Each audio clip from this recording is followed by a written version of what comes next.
মসজিদগুলোতে দেখেন কি অবস্থা। ইমামরা সবচেয়ে বেশি নির্যাতনের শিকার ক্ষমতাধরদের। আগে এক ক্ষমতাধররা ছিল, হয়তো ভবিষ্যতে আরেকটা আসবে। বুঝছেন কথা? এটা বলা যাবে না, এটা বলা যাবে না, এটা রাজনীতি, ওটা এমনিতি। এই কথা বলার অধিকার আপনাকে কিচ্ছু, যেহেতু বক্তব্য রেকর্ড হচ্ছে, এগুলো বলতে চাই না, বললে আবার অনেকে ভাইরাল করে দেওয়ার চিন্তা ভাবনা করে। আমার তো ভাইরাল হওয়ার ইচ্ছা জীবনেও নাই, এটা ভবিষ্যৎ নয়। ভালো করে একটু বুঝুন, আলেমদেরকে কোন অবস্থানে থাকতে হবে এটা বুঝে গেছে। সাবেক স্বরাষ্ট্রমন্ত্রী চেয়েছেন, আপনারা চিনতেন না মাওলানা জুবায়ের আহমদ আনসারী রহমতুল্লাহ আলাইহি? উনি আর আমি বনানীতে একই মসজিদে দীর্ঘদিন খতিব ছিলাম। তার আগেও আমি দীর্ঘদিন অন্য মসজিদে ছিলাম। ওনার সভাপতি সাহেব উনি জীবিত আছেন, আনসারী সাহেব জীবিত নেই, আল্লাহ তাকে জান্নাত দান করেন। ধরলেন যে রাফিউল মুনিরকে নিয়ে আসেন আমাদের মসজিদ। তখন আমরা ভাগাভাগি করে 5 নম্বর রোডে বনানীতে নামাজ পড়া। যখন মসজিদে একটা রাজনীতি শুরু হলো আধিপত্য বিস্তারের, উনি তখন আমেরিকাতে। উনি জানার পর বললেন আমি আর যাব। আমি বললাম আপনি আগে, আমিও আর যাব। তখন পরিচিত যে কোনো মাধ্যমে স্বরাষ্ট্রমন্ত্রী, যে মসজিদের সভাপতি বিজয় সরণি, তখনকার স্বরাষ্ট্রমন্ত্রী, আমাকে বলা হলো জুমা পড়ানোর জন্য। তো আমি এক জুমা এমনি যাওয়ার জন্য পড়ালাম। উনি ছিলেন, উনি বললেন আরেক জুমা পড়ালাম। এরপর আমাকে অনেক রিকোয়েস্ট করা হয়েছে ওইখানে জুমা পড়ানোর জন্য। আমি অনেকগুলো শর্ত দিয়েছি, ভালো করে শুনে না। এই কথা আমার বলার উদ্দেশ্য কেন, যেন এই এলাকায় অন্তত এ ধরনের মেন্টাল টর্চারের শিকার না। আমার কোনো কিছু জাহির করার জন্য এই এলাকার খতিবদেরকে আপনাদের কেমন স্বাধীনতা দেওয়া দরকার এটা বোঝানোর জন্য বলতেছি, অন্য কোনো কারণে না। যে শর্তগুলো দিয়েছিলাম তার মাঝে একটা ছিল এই, কোরআন এবং হাদিস থেকে কোনো কথা যদি আমি বলি কেউ আমাকে বাধা দেওয়া যাবে। কারো আপত্তি থাকলে তিনি কোনো আইনের সাথে পরামর্শ করবেন যে খতিব সাহেব আজকে বক্তব্য দিয়েছেন এটা সঠিক না বেঠিক, আমাকে বলা যাবে। উনি আমাকে যদি বলেন যে না এটা বেঠিক, তাহলে আমাকে বলবেন, নয়তো বা ওইটা ওইখানে শেষ। আপনি একজন ইমামকে, একজন খতিবকে বিব্রত করবেন, এর অধিকার কে দিয়েছে আপনাকে? এখন কেমন হয়েছে দাজ্জালের রূপে এক একজন আবির্ভূত হয়েছে। আপনারা গত কিছুদিন আগে, গত বছর দেখেছেন মাদকের বিরুদ্ধে খতিব সাহেব বক্তব্য দিয়েছেন। আমি এলাকার নাম না বললাম, বারবার মুখে চলে আসতেছে। খতিবকে ধরে নিয়ে গেছে, মাদক কারবারিরা মারছে, উন্নত করে ভিডিও করছে। এই সাহস থেকে পায়। এলাকায় ডিজে পার্টি হয়েছে, ডিজে পার্টির বিরুদ্ধে খতিব সাহেব বক্তব্য দিয়েছেন, তাকে চাকরিচ্যুত করা হয়েছে।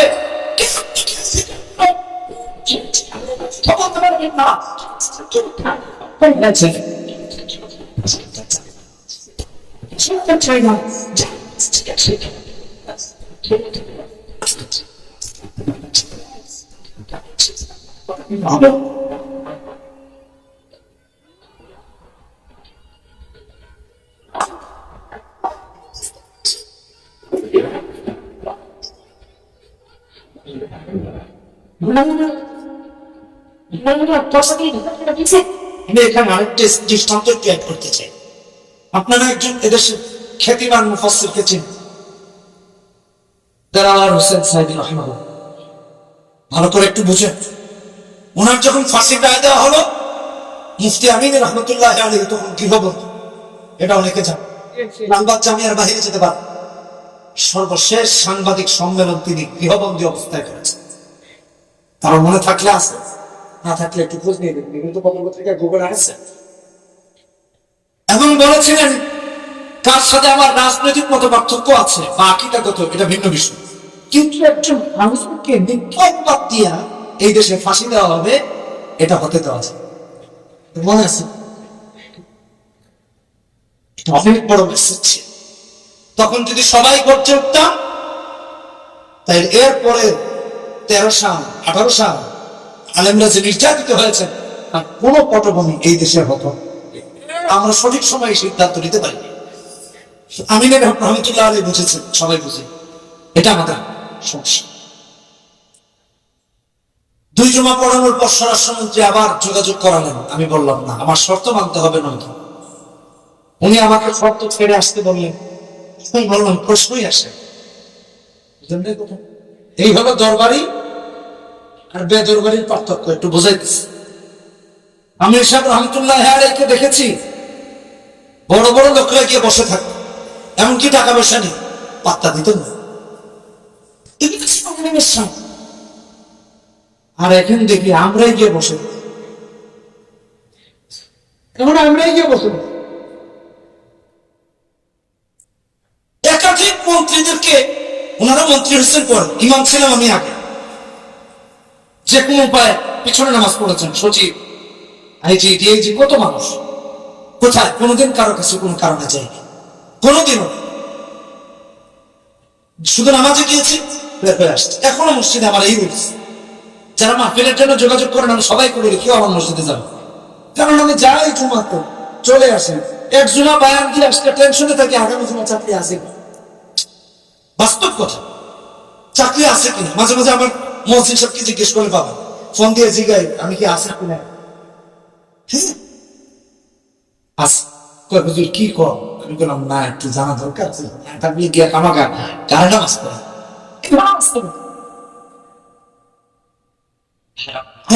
অনেক উপর, অনেক উপর। যখন তিনি এই কথাটা বোঝানোর জন্য এত কথা বল,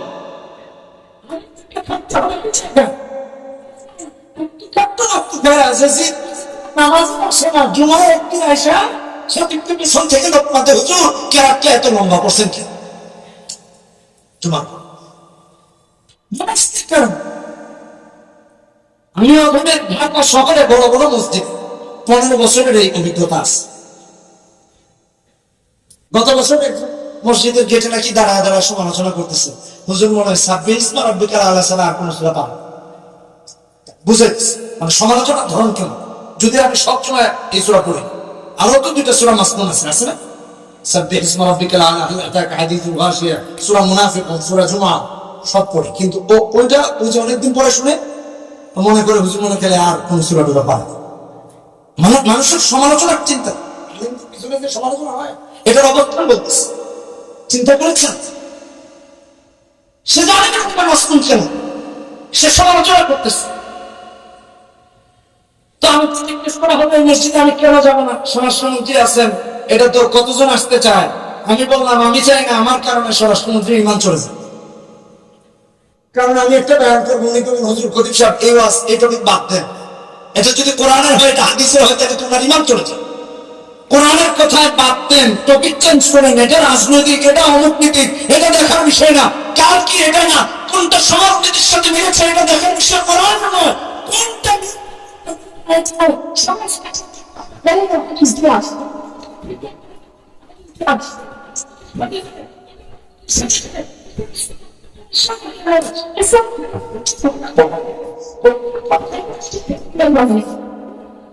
কি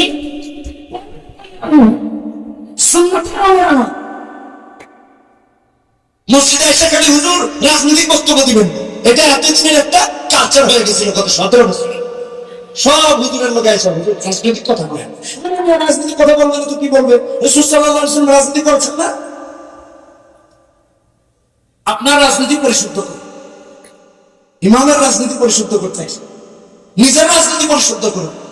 চুরি ডাকাতি বাটপারি লুণ্ঠন রাহাজানি খুন ধর্ষণের রাজনীতি আর এসে ইমাম সাহেব লাগবে। দেশ থেকে হাজার হাজার কোটি টাকা পাচার হয়েছে, ইমাম সাহেব বললে এগুলো। ইমাম সাহেব তো দেশপ্রেমী, ইমাম তো বলবেন, ইমাম তো ধরিয়ে দিবেন, আপনি তাকে বাধা দেওয়ার কে? এই সংস্কৃতি পরিবর্তন। কোরআন হাদিসের কথা যাদের ভালো লাগে না, এটা মুনাফিক। কথা বলছেন না, কথা বলছেন না কি কি? আর মুনাফিকের বিরুদ্ধে আল্লাহ রাসূলুল্লাহ সাল্লাল্লাহু আলাইহি ওয়াসাল্লামকে জিহাদ করতে বলেছে, যুদ্ধ করতে বলেছে। শোনার আগে ফোন করে কথা বলে অবস্থাটাকে পরিচ্ছন্ন করুন। সূরা তাহরিমে 9 নম্বরে 28 নম্বর পান, ইয়া আইয়ুহান নাবিয়্যু জাহিদিল কুফারা ওয়াল মুনাফিকিন ওয়াগলিজ আলাইহিম ওয়ামাওয়াহুম জাহান্নাম। মুনাফিকের বিরুদ্ধে যুদ্ধের কথা বলছে। আপনি মসজিদে গিয়ে মুনাফিকি করে নেতৃত্ব দেন ইমামের উপরে, লজ্জা হওয়া উচিত। আল্লাহ আমাদের পাইছি তো কিছু মনের দুঃখ সুখ করতেছে, রাগ করতেছে, ইসলাহের জন্য বলতেছে। কোরআন তেলাওয়াত ভালো, কোরআনের কথা ভালো লাগে না তো বালাগাটা কি ভালো? ডান্স দেখতে গেলে ওখানে তো কন্যা যে সব মনে করেন শিল্পী এসে, একজন এমপি ছিলেন না, সংসদে গান টান শোনাইতেন, প্রধানমন্ত্রীকে শোনায় টোনায় কোনোভাবে এমপি ডেবিউ হয়েছে সেটা পাশে পারত, তো শুনলে তখন তো আপনি আর কন্যা যে আপা গানটা শর্ট করেন, তখন তো কোন আরো চালাই আছে রাত হয়ে যায়। মসজিদে গেলে ইমামের পিছনে হুজুর খাড়ায় থাকেন, ক্যারেক্টার লম্বা করলেন কে? এই সময় বলার পরে পরের সময় যদি দেখেন লম্বা হয়, পিছন থেকে কই যে এটা শুনলেন না, ভাগ খানায় মানে এগুলো বন্ধ করেন। এগুলো মুনাফিকি, কাফেররা এগুলো করেন।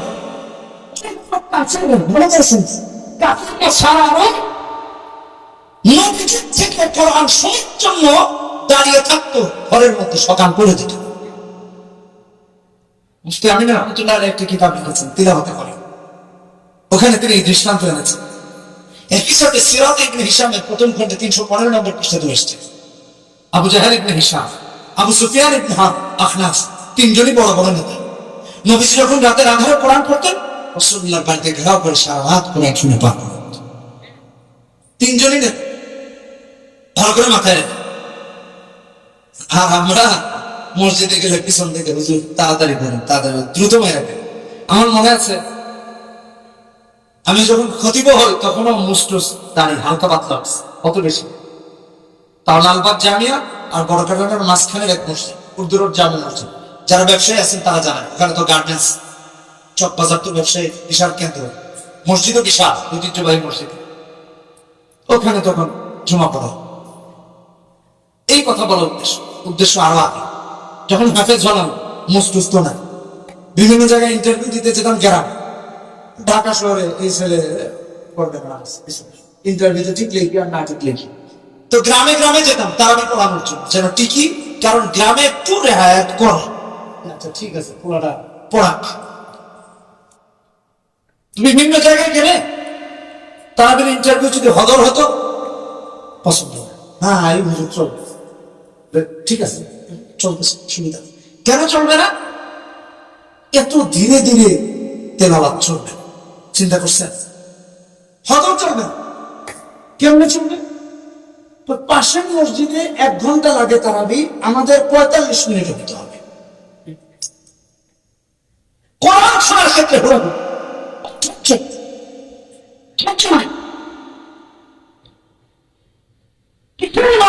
আমার একটু ভাবেন, আমার বন্ধুগণ আবু জাহেল হাজির, আবু সুফিয়ান হাজির, আখনাস হাজির, তিনজন হাজির যারা সারাদিন বলতো লা তাসমাউ লিহাদাল কোরআন ওয়ালগাউ ফীহি লাআল্লাকুম তাগলিবুন। সূরা আন-নাসর 26 নম্বর আয়াত। কোরআন শোনো না, উল্টা কোরআনে কারীমের আয়োজন যেখানে হতো ওরা কি গোলমাল পাকিয়ে দিত, পাতি দাস দাসীদের নিয়ে যেত, গান লাগাইয়া দিত, যাতে করে কোরআন থেকে মানুষ বিমুখ হয়ে গান টান শুনে এমন বিব্রত অবস্থা পরিস্থিতি তৈরি করতো। আর ওরাই রাতে যখন অন্ধকার হয়ে যায় চুরি করে করে গিয়ে মুহাম্মাদের বাড়িতে হাজির। এটা কাফেরদের অবস্থা, আর আমরা মুনাফিক হয়ে রকেট। কেন বলতেছি? কালকে থেকে যেন ইমামকে এই ধরনের আচার আচরণের শিকার না হতে হবে। কেউ যেন এমনটা না। 3 চোর আসছে কোরআন শুনতে রাতে, আবু জাহেল, আবু সুফিয়ান, আখনাস কোরআন শুনতে শুনতে সকাল বাড়ি ফিরবে যখন একজনের সাথে আরেকজনের দেখা হচ্ছে। লিডার আপনি, উত্তর পাড়ার লিডারও আছে, দক্ষিণ পাড়ারটাও আছে, পশ্চিম পাড়ারটাও আছে, এটা বোঝার জন্য পরিবেশে ব্যাপার। আপনি এখানে এসেছিলাম মুহাম্মদ সাল্লাল্লাহু আলাইহি ওয়াসাল্লামের কোরআন শুনতে। সুবহানাল্লাহ বলবেন, আমিও এসেছিলাম, আমি এসেছিলাম। এবার একজন আরেকজনকে বলে কয়, দেখো তুমিও নেতা, আমিও নেতা, সেও নেতা, আর তিনজন নেতা হয়ে সারাদিন মুহাম্মাদের বিরোধিতা করে রাতে যদি কোরআন শুনতে আসি, মানুষ দেখলে মারবে, কেউ আমাদের নেতৃত্ব গ্রহণ করবে না, উল্টো পাল্টা হবে। আগামীকাল থেকে আর শোনা, তিনজন ওয়াদা করে বাড়ি ফিরেছে আগামীকাল থেকে আসবে না। বাড়ি যখন গেল, ঘুমাতে গেল, রাত হলো, বিছানায় গেছে। আমার ভাইরা, যত সময় যায় ঘুম আসে না, ডান কাত হয় বাম কাত হয়, উঠে উঠে মন বলছে, আবু জাহেল গত রাতে যে কোরআন শুনেছিস তা যতক্ষণ পর্যন্ত না শুনবি ঘুম আসবে না। আবু সুফিয়ানেরও একই অবস্থা, আখনাসেরও একই অবস্থা।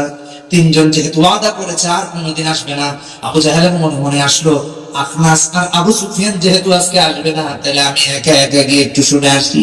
শুধু অবস্থায় এটা আবু জাহেলের এমন নয়, আখনাসেরও মনে মনে আসলো, যেহেতু ঘুম আসে না, কথা যেহেতু হয়েছে আজকে কেউ যাবে না, তাইলে ওরা দুজন যাবে না, আমি গিয়ে একটু শুনে আসি। আমার বন্ধুগণ, একজনের মনে অস্থিরতা নয়, তিনজনের মনে আল্লাহ তাআলা অস্থিরতা তৈরি করে দিয়েছেন। তিনজন ভাবলো, একজনের মনে আসলো, ওই দুজনের মনেও তাই এসেছে। ভাবলো আজকে তো ওই দুজন যাবে না, আমি যাব। এ ভাবলো এই দুজন যাবে না, আমি যাব। ও ভাবলো এই দুজন যাবে না, আমি যাব। এমন করতে করতে তিনজনই যখন গিয়ে হাজির হয়ে যায়, আমার বন্ধুগণ, কোরআন শুনতে শুনতে আবার পরের রাত পার হয়ে যায়। ভেবেছিল শুনে বাড়ি চলে যাবে, যত শুনে তত ভালো লাগে, আরো শুনে আরো ভালো লাগে। এমন করতে করতে যখন সকাল হয়ে গেছে, আমারও যখন আলোকিত সকালে বাড়ির দিকে যখন ফিরবে, একজনের সাথে যখন আরেকজনের দেখা হয়ে গেল। কল্লিবা, আজকেও দেখি আপনি এখানে। আমি শুধু একা না, তুমিও তো দেখি এখানে। বিশ্বাস করুন, বিছানাতে মাথা লাগালাম, ঘুম আসে না, ডান কাত হই বাম কাত হই, উঠলাম হাঁটলাম, এত কিছু করলাম, ঘুম যখন আসে না। ভাবলাম আজকে তোমরা দুজন আসবে না, আমি একা একা আসবো। লিডার, বিশ্বাস করেন, সেই চিন্তা করেছেন, একই চিন্তা তো আমিও করেছি, যে আজকে আপনারা দুজন আসবেন না, আমি আসবো। এসেছিলাম সামান্য সময় কোরআন শুনে বাড়ি ফিরে যাব। যখন এসে শুনতে লেগেছি, যত শুনি তত ভালো লাগে, আরো শুনি আরো ভালো লাগে। এমন করতে করতে এমন বেকুল হয়ে গেলাম, আজও যে সকাল কোন দিকে হলো। ওয়াদা করেছে, আচ্ছা ঠিক আছে, থেকে আর যাওয়া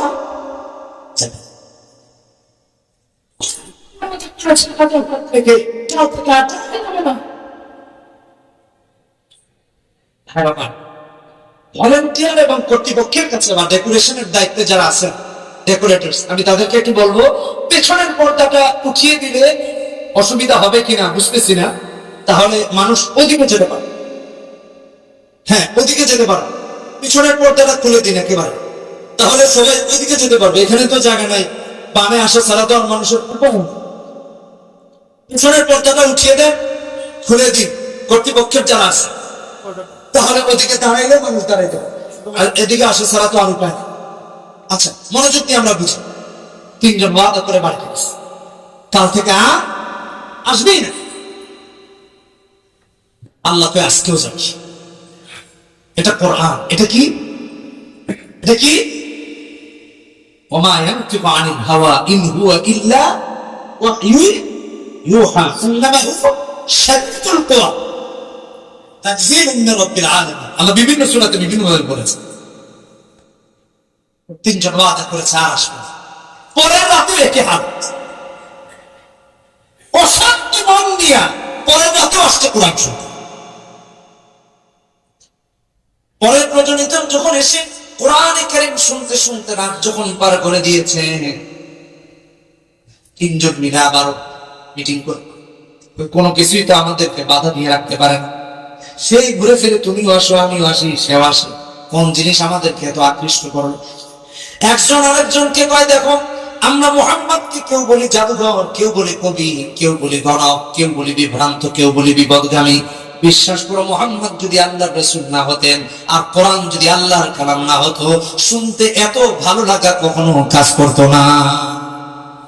তাই না? কোরআন কার কালাম? কার কালাম? শুনতে ভালো দেখে মুমিন, শুনতে ভালো কেমন আছে? মুমিন কোরআন শুনতে ভালোবাসে, মুমিন হক্কারে ভালো পায়, বিতত হয় না, বিতত করে না। কারণ এক একজন হক্কারে বলেন নবীদের ওয়ারিস। আমার কার সাথে আমরা কি মাথায় রাখতে হবে? ভাইরা, মন খারাপ করবে। যারা মুসল্লি ভাই আছেন কি এক ওয়াজ করবেন শোনেন, আসে কি দায়িত্ব বুঝেন। আপনার উপর আপনার দলের চাপ, হুজুর কেন ওয়াজ না করে, আপনার উপর আপনার পদের চাপ, বিশ্বাস করুন এক একটা না আজিমের চাপ, আজিমের চাপ। এই জন্য তো আপন কথা সাহায্য দেখে কথা বলা। কোরআনে কারীম খুলে দেখেন সূরা বাকারা 159 নম্বরে, ইন্নাল লাযীনা ইয়াকতুমুনা মা আরসালনা মিনাল বাইয়িনাতি ওয়াল হুদা মিন বা'দি বায়্যানাহু ফিল কিতাব উলাইকা ইয়ালআনুহুমুল্লাহ ওয়া ইয়ালআনুহুম এসে আমরা হক কথা গোপন করবে আলেমরা, আল্লাহ তাআলা আরোপ করবে, আল্লাহ তার প্রতি অভিশাপ করবে, এটা আলেম হবে কিভাবে আমরা হক কথা গোপন করব। আর বড় ধমক দিয়েছেন আল্লাহ 174 নম্বরে, 174 ইন্নাল লাযীনা ইয়াকতুমুনা মা আনজালাল্লাহু মিনাল কিতাব ওয়া ইয়াসতামিনা উলাইকা মা ইয়াকুলুনা ফি বুতুনিহিম ইল্লা নার ولا يكلمهم الله يوم القيامة ولا يزكيهم ولهم عذاب أليم। আলেম যদি হক কথা গোপন করেন কিয়ামতের দিন আল্লাহ তার সাথে কথাই বলবেন, কঠিন শাস্তি, যত শাস্তি আল্লাহ রেডি করে। কেন আলেম হক কথা গোপন করবে? কিছু আছে চিন্তা করতেছেন আলেমের কিসের পদ আছে। এই জন্য হক্কানি আলেমরা কখনো হক কথা গোপন করেন না, তো ভালো করে মাথায় রাখেন। আপনাদের সন্তানদেরকে এই জন্য আলেম মানে গর্বিত বাবা হন, মা হন। রাসূলুল্লাহর হাদিস, আবু দাউদের হাদিস 3666 নম্বর হাদিস। এই বসুন, এই বাবা বসুন, 3666 নম্বর হাদিস। রাসূলুল্লাহ বলেন মান তাআল্লামা ইলমান মিম্মা ইবতাগা বিহি ওয়াজহুল্লাহ, ভালো করে বসুন, لا يتعلمه إلا ليصيب به عرضا من الدنيا لم يجد عرف الجنة يوم القيامة।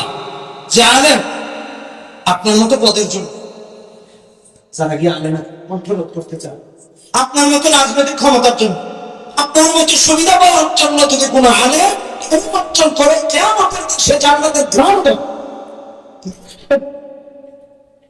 আল্লাহ তো বলেছেন আলেমের মর্যাদা এত বেশি, এই জন্য আলেমের মর্যাদা এত বেশি।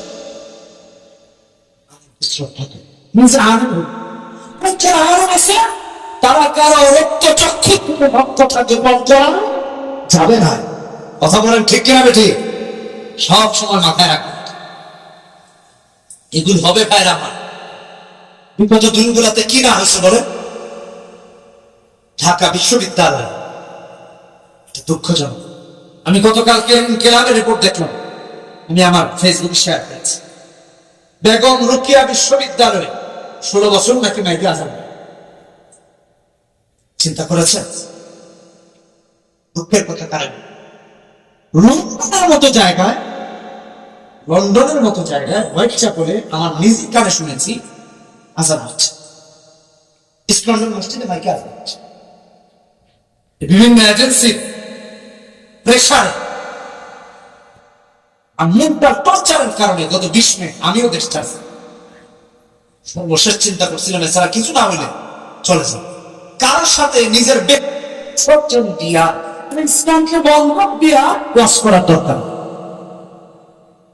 রাসূল হিজরত করেন নাই, জেনে যান নাই, আনন্দের কি ছিল অবস্থা মাথায় রাখি। লন্ডনের মতো জায়গায়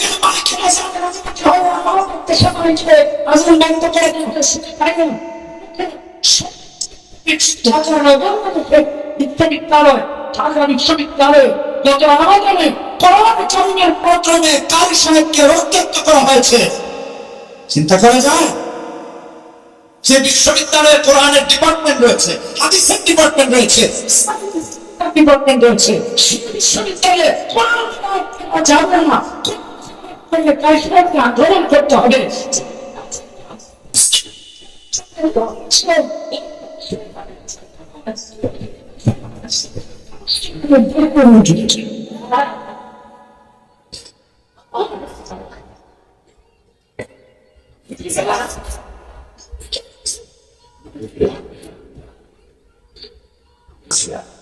না ফেরার জন্য কোরআন পড়বো তো ইনশাআল্লাহ, কোরআন পড়বো তো, সাথে আসি তো, হকানে আনন্দের সাথে ঝড় জুলুম সব।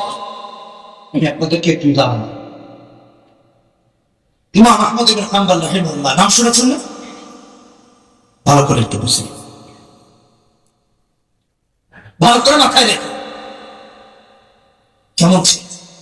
একটা হাদিস না বলে পারছি, ইবনে মাজাহ হাদিস 4241 নম্বর। আলেমকে কেন কড়া হতে হয় এটুকু বললাম, আলেমকে কেমন হতে হয় এটা কেন আলেমের মর্যাদা এত বেশি। রাসূলুল্লাহ হাদিসে বলেন, ইজহাদ ফিদ দুনিয়া ইউহিব্বুকাল্লাহ ওয়াজহাদ বিমা ফি আইদিন নাস ইউহিব্বুকান নাস। দুনিয়া ত্যাগ করেন, আল্লাহর প্রিয় হয়েছে। মানুষের কাছে কি আছে না আছে এটার দিকে নজর দিয়ে, তাহলে মানুষও আপনাকে। আল্লাহু আকবার। ডক্টর শহীদ আব্দুল আযযাম রাহমাতুল্লাহি আলাইহি সূরা তাওবা তাফসীরে কি সুন্দর করে লিখেছেন। ইমাম আহমদ ইবনে হাম্বল, ইমাম সাহেব কেমন জুহদের অধিকারী ছিলেন, তার ব্যক্তিত্ব কেমন ছিল এটা একটু শুনুন। আমার সন্তানকে পাঠিয়েছেন রুটি আনতে, সন্তান রুটি আনতে আসে। ইমাম সাহেব সবার অর্থকে গ্রহণ করতেন না, কারণ কোনটা হালাল কোনটা হারাম ভালো করে বুঝুন। ছেলে রুটি আনতে গেছে, রুটির দোকানে শুনেছে এটা ইমাম আহমদ ইবনে হাম্বলের সন্তান, সে রুটির টাকা তো রাখেই নাই, উল্টা স্বর্ণরূপা দিয়ে বুঝলেন পাঠায়, যাও এটা ইমাম আহমদ ইবনে হাম্বলকে নিয়ে। ইমাম আহমদ ইবনে হাম্বল রাহিমাহুল্লাহর কাছে সন্তান আসছে এগুলা নিয়ে, যে বাবা রুটির টাকা তো রাখেই নেই, উল্টা এগুলো দিয়েছি। ইমাম আহমদ ইবনে হাম্বল স্বর্ণ রাখেন নাই, টাকা রাখেন নাই, ভালো করে বুঝেন। রুটিও রাখেন, রুটিও রাখেন, ফিরে আসছে দিয়ে দিয়ে আসলে রুটি আর পাবো। কেমন জোহর ছিল, কেমন ব্যক্তিত্ব ছিল, আর এবার সারা জন্য বেশি। শুধু তাই না, 18 বছর জেল খেটেছেন। কয় বছর? 18 বছর। তাকে খলিফা মামুন, খলিফা মুতাসিম বিল্লাহ, খলিফা ওয়াসিফ 18 বছর জেলখানায় ঢুকে আছে। 18 বছর পড়ে আছে। ইমামদের, হুজুরদের, আলেমদের ত্যাগের কথা বলছে। কেন তাদের মর্যাদা এত বেশি? কেন তারা হক কথা বলবে এটা শুনে? রাষ্ট্রপ্রধান ইমাম আহমদ ইবনে হাম্বলকে উপহার দিতে চাই। আহমদ ইবনে হাম্বল বললেন, আমি সরকারের কোনো কিছু নেই, আমার আল্লাহ, আর আমাদেরকে দিলে তাড়াতাড়ি দেন, মানুষের দেখলে আবার থাকবো। এই রীতিনীতি পরিবর্তন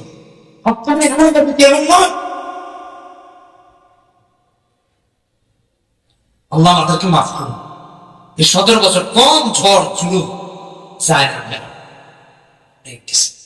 অনেক কিছু, অনেক পরিস্থিতির সম্মুখীন হয়েছে, কম দুঃখে দেশ থেকে বের হয়ে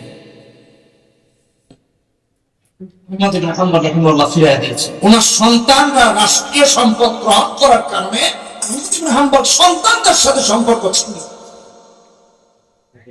তিনি আহমদ ইবনে হাম্বল। এটা হক্কানি আলেমদের অবস্থান। এমনি এমনি আহমদ ইবনে হাম্বল হন নাই, তার গ্রহণযোগ্যতা শুধু মানুষের মধ্যেই ছিল এমন নয়, জিন্নাতের মতো ইমাম আহমদ ইবনে হাম্বলের গ্রহণযোগ্যতা ছিল। শুনুন, একবার এক ব্যক্তিকে জিনে করেছে আহমদ ইবনে হাম্বল রাহিমাহুল্লাহ মিসাল, ডক্টর শহীদ আব্দুল আযম রাহমাতুল্লাহ আলাইহি সূরা তাওবা তাফসীর লিখেছে, নিয়ে আসা আহমদ ইবনে হাম্বল কে গিয়ে জিনের সাথে কথা বললেন তুমি তাকে ছেড়ে চলে যাও, তার কষ্ট হচ্ছে। জিন দেখে বলে, হে ইমাম আহমদ ইবনে হাম্বল, আপনি আল্লাহকে ভয় পান, তাই আমিও আপনাকে ভয় পাই, ছেড়ে চলে যান। ভালো বললেন। জিন্নাত চিন্তা করলো, জিনদের তো অনেক খায়াত দেনা, জিন চিন্তা করলো সেদিন হাম্বল থাকবেন না, সেদিন আবার এসে পারবে। যেদিন ইমাম আহমদ ইবনে হাম্বল মারা গিয়েছেন, জিন্নাত এসে আবার টান ধরছে। কথা বুঝলেন আমার ভাই? সবাই মিলে চেষ্টা করা হলো, কেউ ছাড়াতে পারে। এবার জিন্নাত ডেকে বলে, সবাই তো আহমদ ইবনে হাম্বল নয় যে আমাকে বললেই ছেড়ে চলে যেতে হবে। আহমদ ইবনে হাম্বল আল্লাহকে ভয় পেতেন, তাই তিনি বলার সঙ্গে সঙ্গে ছেড়ে চলে গেছে। সুবহানাল্লাহ। ইজহাদ ফিদ দুনিয়া ইউহিব্বুকাল্লাহ ওয়াজহাদ বিমা ফি আইদিন নাস ইউহিব্বুকান নাস। আমি তো এই জন্য অনেক জায়গায় বলি, আমার মাথায় আসে, যেহেতু আমি এই লাইনের পথের প্রতীক, ইমামদেরকে হাতিয়ে বাড়ায় দেন, এলাকাবাসী মিলে বাড়িয়ে দেন, খতিব সাহেবের হাতিয়ে বাড়িয়ে দেন। কেন বাড়িয়ে দিবেন জানেন? আপনার বাড়িতে তার খেতে উনি তার ফ্যামিলি নিয়ে যেন ভালোভাবে থাকতে পারেন, তার যেন কোনো অসুবিধা না হয়। তাকে যদি অর্থ কষ্ট দেওয়া হয়, তাকে যদি মেন্টাল টর্চার দেওয়া হয়, সে আমাদের ইমামতি শুনিকে নামাজে দাঁড়িয়ে তো আপনার অত্যাচারের কথা মাথায় আসবে। এগুলা করা যাবে, এগুলো করেন। মনে পড়ে গেল আহমদ ইবনে হাম্বল রাহিমাহুল্লাহ আরেক কথা। একবার উনি অসুস্থ, ডাক্তারের কাছে গেলেন। চিকিৎসক তাকে পরামর্শ দিলেন, আপনি খাসির মগজ ভুনা করে খাবেন, এটা আপনার এই প্রতিষেধক হিসেবে কাজ করে। রান্না করতে দেওয়া হয়েছে ওনার এক দুঃসম্পর্কের আত্মীয়ের বাসায়, ভালো করে বুঝে। যখন ভুনা করে আনা হলো, আহমদ ইবনে হাম্বল রাহিমাহুল্লাহ জিজ্ঞেস করলেন যে কোথায় রান্না করা হচ্ছে? বলে অমুকের ওখানে। তিনি টেনশনে পড়ে গেলেন, এটা খাবেন কিভাবে? কারণ হলো যে লাকড়ি দিয়ে আগুন জ্বালিয়ে এটা রান্না করা হয়েছে, সেই লাকড়ি কেন অর্থটা হালাল ছিল না হারাম ছিল, এই চিন্তায় তিনি তা খান। তিনি ইমাম আহমদ ইবনে হাম্বল, ভালো করে মাথায় রাখেন। ইমাম সাহেবের সাথে গেঞ্জাম লাগাই দিয়ে নাম হচ্ছে, ইমাম সাহেবকে অবহেলার চোখে দেখেন না। বলে ইমামের কে আছে, আসছে ব্যবসা থেকে না করে দিবে চলে যাবে। অনেক এলাকায় দেখতে পাওয়া যায়, এটা বলা হয় হুজুরকে বিদায় করে দিব, আমাদের এলাকায় প্রমাণ করা যাবে না, হুজুর রাজনৈতিক বক্তব্য দিচ্ছেন।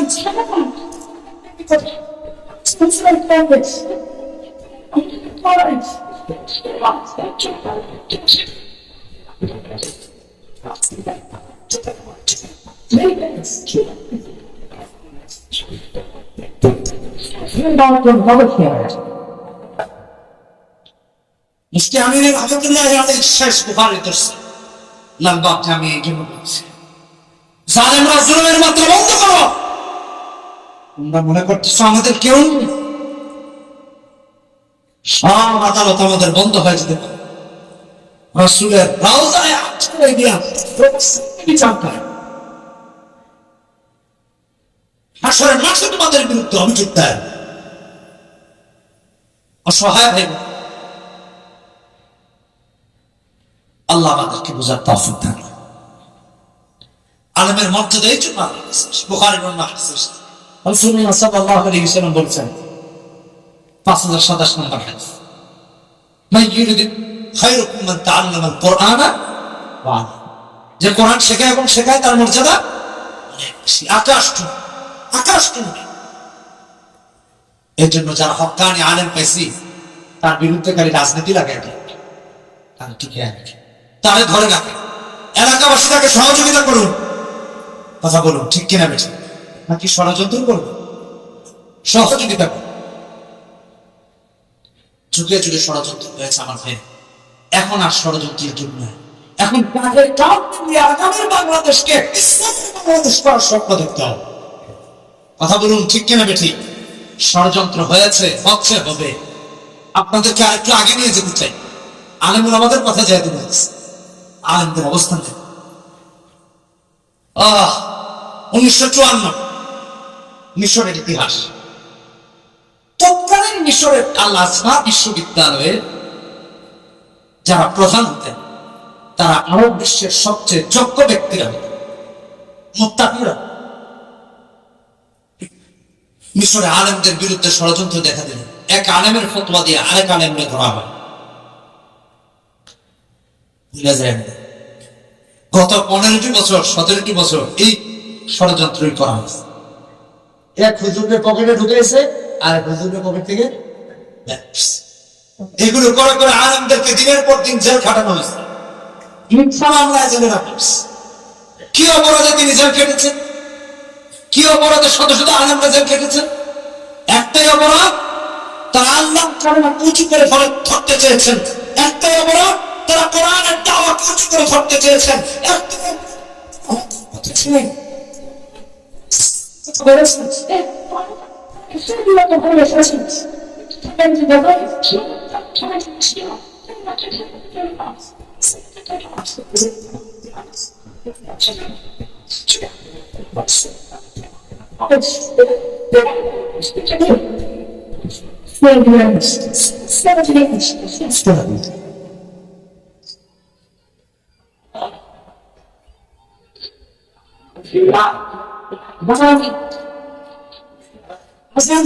আপনাদের অভিজ্ঞতার সময় দিন। আমি ছোট্ট পরিচয় আরেকটু কথা বলি। তখন আল আজহার বিশ্ববিদ্যালয়ের প্রধান ছিলেন ডক্টর খিজির মোহাম্মদ রহিমাহুল্লাহ। ভালো করে মাথায় রাখেন, আলমের শ্রেষ্ঠ বুজুর্গদের একজন। ডক্টর খিজির মোহাম্মদ রাহিমাহুল্লাহর বিরুদ্ধে ষড়যন্ত্র শুরু হল। তার ফতোয়া দিয়ে আলেমদেরকে ঘায়েল করার চেষ্টা শুরু হল। ওনার ফতোয়া নিলে বিশাল একটা গোষ্ঠীকে হত্যা করা যায়। তৎকালীন ডক্টর খিজির মোহাম্মদ রাহিমাহুল্লাহর কাছে রাষ্ট্রপ্রধান কে তাকে ইনভাইট করল। তিনি রাজপ্রাসাদে গেলেন। ডক্টর খিজির মোহাম্মদ রাহিমাহুল্লাহ, ভালো করে বুঝুন, বিশাল আপ্যায়নের ব্যবস্থা করা হয় ইত্যাদি। খিজির মোহাম্মদ রাহিমাহুল্লাহ দেখে বলতেছেন, হরমিমাত আলাইকুমুল মাইতা। আলেমরা বলছে, বাদশা বলতেছে,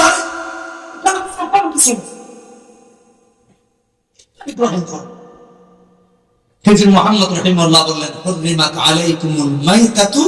এক শব্দ বাড়িয়ে বললেন বাধ্যা। আশ্চর্য হয়ে গেল, কোথায় এগুলো, আপনি কি দেখতেছেন? তো কোনো কিছু এখানে। খিজির মোহাম্মদ রাহিমাহুল্লাহ ইফতারি থেকে একটা অংশ হাতে তুললেন। ওই ইফতারি থেকে একটা পপ করে রক্তের ফোঁটা পড়তে আরম্ভ হয়েছে।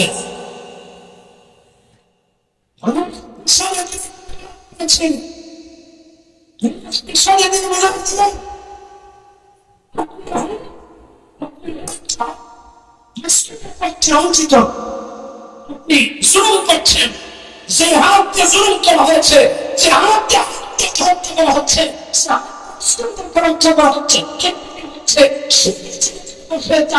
আমি গ্রহণ করতে পারি না। মোহাম্মদ রাহিমাহুল্লাহ ইফতারি গ্রহণ করেন নাই।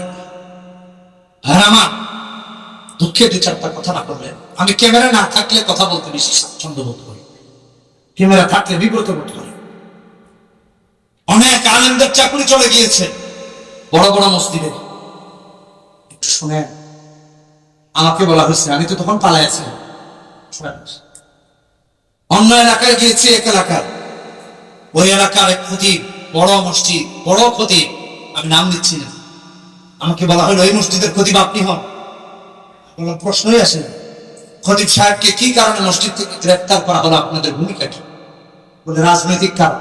তো এই এলাকায় কি দলের কেউ নেই? তো হেরাই তো ধরে গেছে। তো এই মসজিদে আমি কেন সেবাপতি করবো? আপনার তো মসজিদকে দলের দাসে পরিণত করেছেন। আপনারা চান খতিবরা এমন হয়ে যায়। ডক্টর খিজির মোহাম্মদ রাহিমাহুল্লাহ সত্যের পক্ষে থাকার কারণে আল আজহার বিশ্ববিদ্যালয় থেকে 1954 সালে তাকে পদচ্যুত করেন। তিনি পদচ্যুত হয়েছেন বাতিলের কাছে আপোষ, অন্যায়কে সমর্থন করেন। এই দুইটা পেরার মাঝে আমি এটা বুঝাইতে চাইছি, গত 15-16 বছর 17 বছর আলেমদের উপর জুলুম হয়েছে, কিন্তু আবার একটা বিশাল অংশ এই জুলুমের পক্ষে অবস্থান করেছে। ঠিক কিনা বেঠিক? এটা কি আলেমের শান? এটা আলেমের ব্যক্তিত্ব? সামান্য এগুলা খাওয়ার জন্য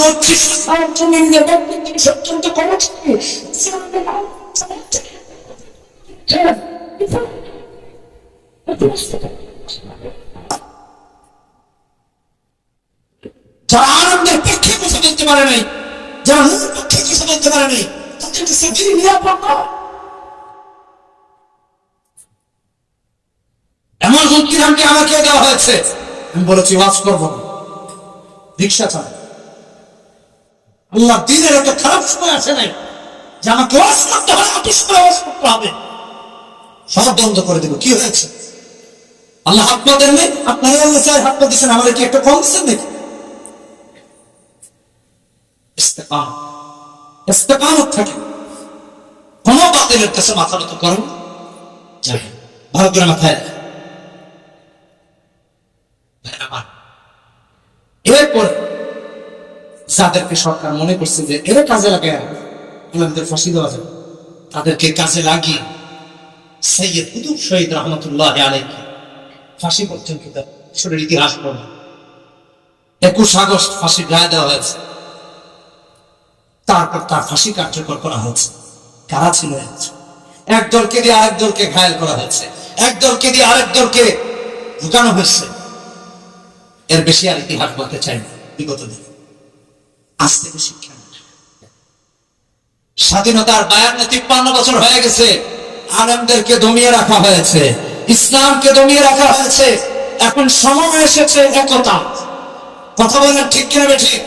সময় এসেছে এক হওয়া, সময় এসেছে ঐক্যের। সবাইকে কাঁধে ঠিক